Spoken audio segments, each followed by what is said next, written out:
Hi, I'm Anjali Mahto and I'm a consultant dermatologist, and this is my no-nonsense guide to skincare jargon. Antioxidants often get thrown about in skincare. Antioxidants are really there to limit the damage caused by free radicals. Now, free radicals are these harmful molecules that are found in ultraviolet light from the sun, pollution, cigarette smoke, just generally in our environment. And the idea of using an antioxidant serum is to limit the damage that these free radicals can cause. There are a large number of antioxidants that you can find in skincare, and the most popular ones are things like vitamin C, vitamin E, and resveratrol. Vitamin C is another ingredient that we often see thrown about a lot in serums. Vitamin C is an antioxidant agent, but it's also really good at brightening the skin and reducing pigmentation, as well as reducing inflammation in the skin, so it can be beneficial for those with conditions like acne or rosacea. There are a lot of vitamin C based products available on the market. My advice would be to look for something that has got L-Ascorbic acid, which is really the purest form of vitamin C.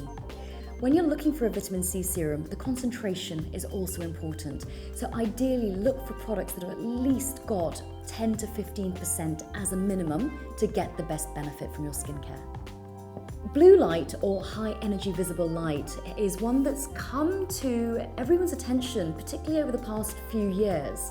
Blue light is found in natural sunlight, but it's also emitted off devices such as computers, laptops, and phone screens. And there has been this idea that getting blue light exposure can result in free radical damage to your skin. Now, I'd be a little bit skeptical of this. There is certainly scientific data that shows that if you have problems with pigmentation, blue light may be a driver for that, particularly blue light from the sun. The amount of blue light radiation that we get from sunlight is significantly more so than what we are going to get from tablets and phone screens. So I don't think we need to be overly worrying or panicking about free radical damage as a result of those. Parabens are kind of infamous in skincare, and they have received an awful lot of bad press, which is a real shame. Parabens are a type of preservative, and we need preservatives in our skincare. Without preservatives, literally our skin products would be teeming with bacteria, and we certainly do not want to be smearing bacteria all over our faces. That can lead to skin infections and eye infections. The reason that parabens got a bad press is over a decade ago now, there was a study that was carried out which showed that there was some paraben accumulation in breast cancer tissue. What happened is the media got hold of this study and it got converted into parabens cause breast cancer. That's not the case, and that study was actually later discredited. Simply because parabens were there and they were present doesn't mean that they were the cause of cancer itself.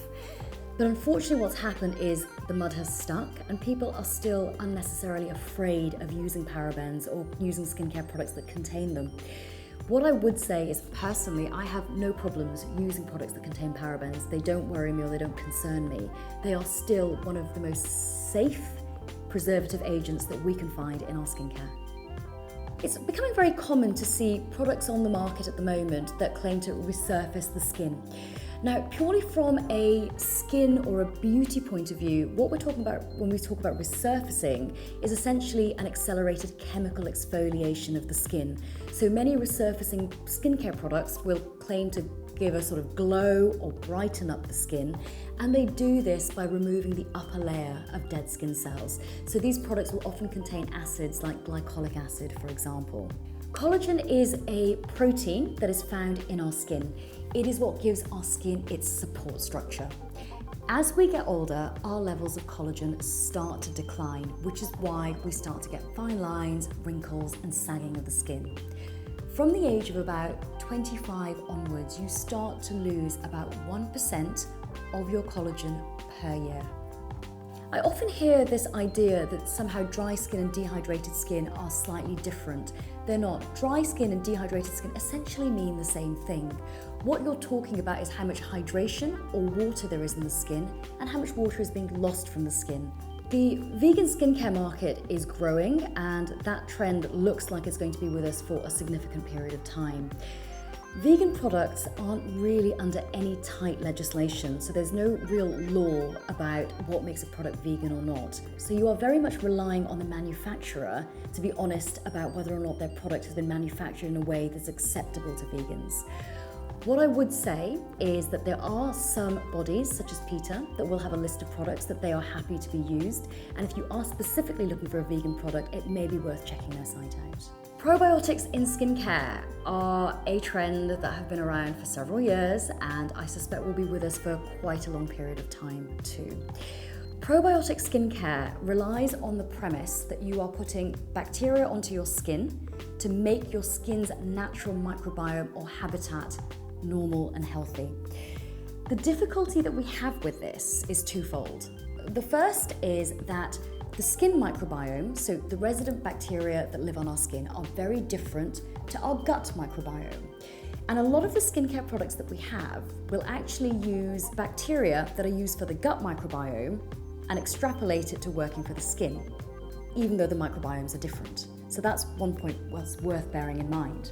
The second point is that the probiotic that we have in our skincare is actually something called Lysate. Lysate is mushed up, dead bacterial cell walls that have been put into our skincare.